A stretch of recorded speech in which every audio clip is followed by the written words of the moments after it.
Hello, everybody. Welcome to Viewer Questions. Thank you for joining me. Today, I'm going to talk about Chelsea Manning is locked up yet again. The embassy protectors were arrested. The four remaining embassy protectors were arrested. Huge rallies are happening here in Washington, D.C. this weekend, Saturday and Sunday, at the Venezuelan embassy here in D.C. And war with Iran may have been thwarted because the U.S. and Iran have realized that they misread each other. They didn't. It was just the phone connection was not very good. Anyway, well, I'll get to that in a second. The winners for my free stand-up comedy special, or to get my stand-up comedy special for free, I will list those at the end. All you have to do to enter to win that is comment on this video. I'll be listing the winners from both last week and this week, because last week I didn't put up the viewer questions because so much had changed at the embassy by the time we were going to put it up that it just too much was incorrect. So I waited on that, and so we're going to list I think 4 winners, and we're going to list the winner of a signed copy of my book. But let me get and answer your questions, all that shit. But let me get to the stories first. Yes, Chelsea Manning has been arrested yet again, or locked up yet again, so she's a 3 or 4 time political prisoner. I've kind of lost count now. But because they have this grand jury, and she refuses to answer questions for the grand jury because she says, I've answered everything before. I did hours and hours and hours of testimony. It's all there. But they're trying to get her to say something about Julian Assange so that they can try and extradite him, and it's a fucking outrage. It's an outrage on so many levels. And anyway, they locked her up for a while because she wouldn't do the first grand jury. Then that grand jury expired. Now they've locked her up again, and they added something new. They said for every day, I think over 30 days, that she's locked up for not cooperating with the grand jury, they're going to charge her $500 a day. So they're just finding new ways to make her life miserable. It's truly phenomenal, and people, I don't know, and people love to act like America has some sort of moral high ground. We don't have political prisoners. We absolutely have political prisoners. She is one of them right now. Okay, on to the embassy protectors. I did a little update where I mentioned it at the beginning of Redacted VIP. I recommend you watch that episode if you haven't yet. I talk a lot about the Embassy Protection Collective and what's going on there, but just to reiterate, or if you didn't already hear the reports, the last remaining 4 embassy protectors that were in the Venezuelan embassy were arrested, completely against international law, massive violation of the Vienna Convention, puts all U.S. diplomats at risk, puts all diplomats really around the world at risk, because now the U.S. will just violate the Vienna Convention that was signed in 1961 that said embassies are, parts of that sovereign country and cannot be invaded or entered upon. And anyway, U.S. is like, fuck it, why not? We don't give a shit about laws. So yes, and I mentioned this on Redacted tonight as well, but the last 4, Kevin Zeese and Margaret Flowers among them. Kevin Zeese and Margaret Flowers are also the founders of Popular Resistance. So if you're a fan of popularresistance.org, that is the same Kevin Zeese and Margaret Flowers who were inside the embassy for all those weeks and now have been arrested. As of when you're probably watching this, they have been released. They had their arraignment. They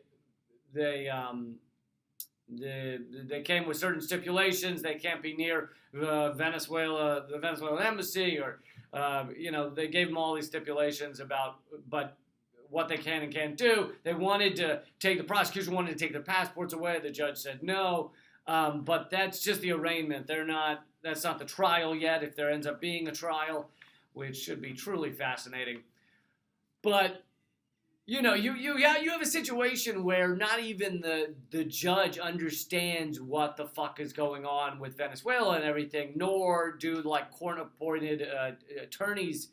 So I know from people that were in the courtroom, Eleanor Goldfield being one of them, to support Kevin and Margaret and Dave and Adrian, that you had a bizarre situation where the prosecution says, we want to make it so these people can't go anywhere near Venezuelan officials. And then you have, Kevin and Margaret saying, you mean near legitimate Venezuelan officials or near the pretend U.S.-backed coup officials? Because Kevin and Margaret were like, we're fine with not going near your little pretend officials, but maybe we need to talk to the legitimate Venezuelan officials, and maybe they are inviting us back into the embassy or something like that. And so anyway, they and the judge when they try to explain this to the judge is like, what the fuck are you talking about? What officials? What legitimate officials? What, like, the judge hasn't been following our U.S. backed coup attempts in Venezuela. I don't know. It's just that's our criminal justice system. So there will be big rallies. Just because the embassy has been raided and the people arrested does not mean that this fight is over. There's supposed to be big rallies Saturday and Sunday. Maybe you're watching this on Saturday or Sunday, but a lot going on in Washington D.C. So if you're seeing this in time, look up Answer Coalition, their website, or Code Pink's website. You can probably find details about those rallies if you're near Washington D.C. And, side note, speaking of cities, I have shows coming up in, I failed to look it up. See, this is behind the scenes. This is the fun stuff where I scoot way too close to the camera and you're like, oh, God, I don't need to see your neck. Jesus, Lee. The cities I'm headed to are Montreal, Kansas City, Missouri. Not Kansas City, Kansas. Fuck that place. Kansas City, Missouri. No, I don't have an affinity for one or the other. We just found a venue in Kansas City, Missouri. Minneapolis, Minnesota. Milwaukee, Wisconsin, and Madison, Wisconsin. I have dates coming up in all of those cities. Some of them soon. Montreal in June, Kansas City in July, Minneapolis, July, Milwaukee, September, Madison, September. So those are the cities I'm headed to, and you can get your tickets or get more information or vote for your city to be added at leecamp.com. Just click the schedule tab. So, coming to see all those awesome cities. Except Kansas City. Kansas, you motherfuckers! I will never forget what you did. That's right, you got the long glare. Okay, one more news story here. This is hilarious. I don't know if I'll cover this on Redacted or not. Who knows? Who knows what'll be happening in a week? In a week, the whole fucking place is on fire. And I'm like, yeah, that Iran story doesn't seem so important anymore. Everything's on fire. But as you know, the Trump administration, John Bolton and the rest, they just want to blow up the world. They just want to kill people. They are out and out sociopaths. And they're pushing, especially John Bolton, is pushing for war with Iran. Now, war with Iran, for those of you who are just like, oh, well, it'll be like, like our war with Syria, right? We bomb a couple of times, whatever. If we were actually, the difference is Syria was a fairly weak, collapsing state, a lot of problems there. Iran, according to what a lot of people I've heard, they are strong, they are a very functional, long-standing nation and government. They have a strong military. So unless we're just going to fucking nuclear bomb the entire place, going to war with Iran it's not like a little, it would be fucking horrific, all right? Even compared to war with Iraq. Because the experts I've heard, they say that Iraq, at that time, their military was fucking nothing. It was, we technically won in a day. Of course, then we let everyone off and created a massive insurgency, which led to the rise of ISIS and, fueled Al-Qaeda and all these others. But beyond that, the actual, Iraqi military was depleted and kind of pathetic and very easy for a U.S. military to take. The Iran military is not like that. So war with Iran is catastrophic for U.S. soldiers, for Iranian people, all of it. So anyone who tells you that we should go to war with Iran, you should laugh in their face and say they are sick fucking individuals. Because enough enough of our people dying. If you're just all about America and you don't give a fuck about anywhere except this little place inside these little goddamn borders, then fine. Enough Americans dying. Let's make it about America. Enough Americans dying. And yet more will. More will. It'll be horrific. But you should care about Iranians dying and the people in Yemen that are dying right now. You should care about that in the U.S.-backed genocide in Yemen. You should care about that. But so war with Iran would be utterly catastrophic. Yet doesn't matter. John Bolton, Trump administration, they've been pushing for it, right? They've been needling. They pulled out of the Iran deal. Actually, here's Scott Ritter's book on pulling out of the Iran deal. I had him on Redacted VIP. And a lot of the world is still keeping with the Iran deal because it's been working. And anyway, they've been poking to try and create war with Iran, try and give some sort of justification for us to invade and fucking, do what we do. Do what we do so well, which is fuck up other nations. So anyway, then this headline comes out. Apparently Trump is trying to back off the idea of war with Iran. Suddenly he realizes that at least a little bit, that Bolton is out of his goddamn mind.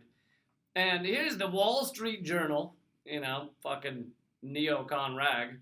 Here's the Wall Street Journal. Intelligence suggests U.S. Iran misread each other, stoking tensions. They misread each other. They didn't. I got your email late. I didn't know that. I didn't realize the thing with the thing. Right. No, really, what this is the two of them.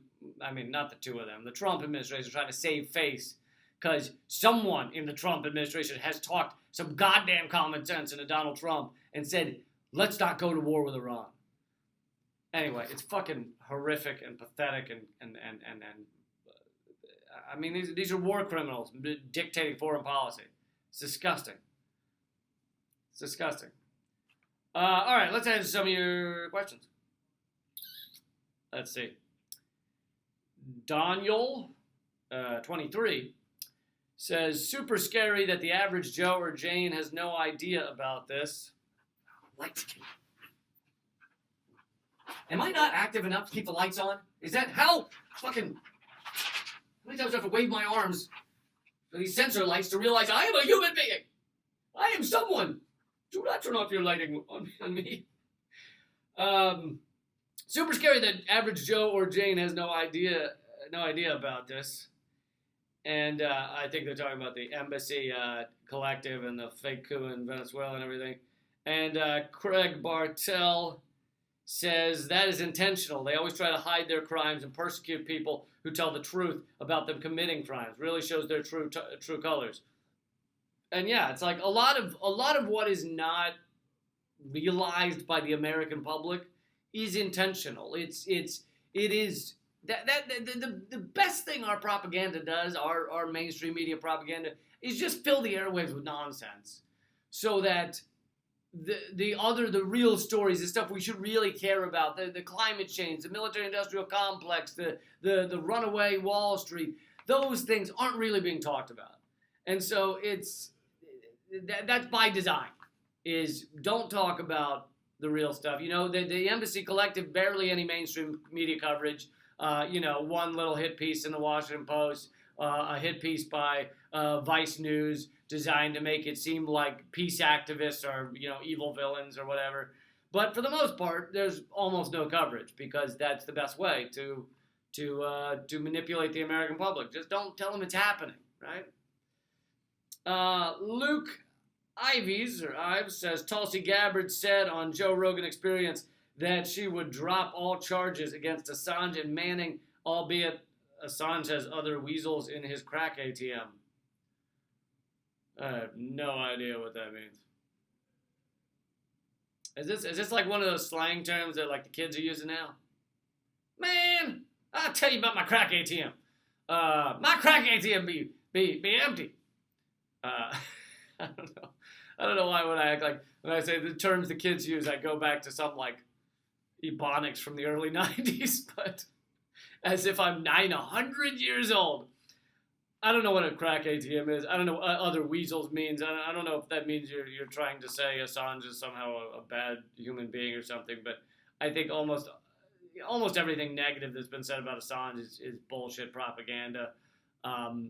You know, if some people want to act like he like just fully endorsed Trump or something, when in fact, here's a quote from Julian Assange: choosing between Hillary Clinton and Donald Trump is like choosing between chlamydia and gonorrhea. All right. That's a quote. That's a direct quote from Julian Assange. So it's not like he was some big Trump fan. And, all right, well, so let's go to the first part of the comment before I get bogged down. Tulsi Gabbard said on Joe Rogan that she would drop all charges against Assange and Manning. Yeah, absolutely. And all the charges have been dropped against Manning. The fucking grand jury bullshit is ridiculous. But Of course, the charges should be dropped against this shit. There are no charges against Assange. The charges are like, honestly, like they can't get him on what he actually did because it's publishing. He's a journalist. So now they said that he helped Manning hack into but no, Manning had top level clearance. Assange didn't help her hack anything.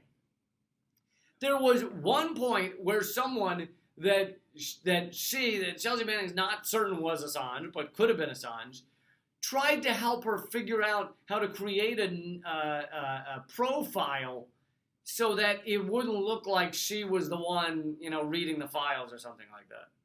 Which is protecting a source. That's all that is. It's not. She already had top level clearance. He didn't help her hack anything. Anyway, and it's it's just a persecution of a publisher. If you didn't watch the redacted episode I did on everything WikiLeaks has revealed, that's why they have to shut down Julian Assange, is because he revealed the truth to us. He revealed what's going on inside our neocon, neoliberal empire. And that's why he's got to be shut down. That's why he's got to be locked up incommunicado. The Double B says, I declare Hulk Hogan to be the rightful president of the United States because the election of Donald Trump was illegitimate. Now, of course, he or she is referencing the fact that Juan Guaido just declared to be president of Venezuela without... It's like, hi, I'm president of Venezuela. What? Who the fuck are you? 80% of Venezuelans didn't know who he was. So that's what she or he is just creating a version of that here for the United States. I declare Hulk Hogan's the president because, Donald Trump is illegitimate. But the problem is whenever you say that, whenever you do one of those analogies, you're like, that sounds kind of nice. That sounds all right. I'll take Hulk Hogan over Donald Trump. I mean, they're both kind of orange, Would people really know the difference? Nah. All right, let's give some winners here. The winners of my stand-up comedy special, which anyone can go grab over at LeeCampComedySpecial.com. But here are the people getting it for free. It's like, if you go over there, I think it's $3.90 over at LeeCampComedySpecial.com. But Mohammed Salah Bachur, that doesn't look right, but and then the second winner is Free, I guess is the name. All right, free, you got the comedy special for free. Positive thinking. That person read The Secret. That's what it was. And last week's winners, if you missed last week's episode, Paul Kincaid and Lorraine Din, you also are winners. In order to get your free comedy special, I need you to email LeeCampLedger@ProtonMail.com. I think I got it right this time. I get it wrong almost every week. But email there for your free, or whatever's flashing on the screen if I got it wrong, for your comedy special. And, and the winner of the book, the winner of a signed copy of my book, Moment of Clarity, which you can find online. I believe you can get it at BarnesandNoble.com. But it's from 2012, but it's still applicable. Nothing's changed. The book winner is Heather Finch. Not Heather Finch, just Heather Finch. Not Heather Finch. I know you're out there too, Heather Finch, and you did not fucking win the book. You get no book for you.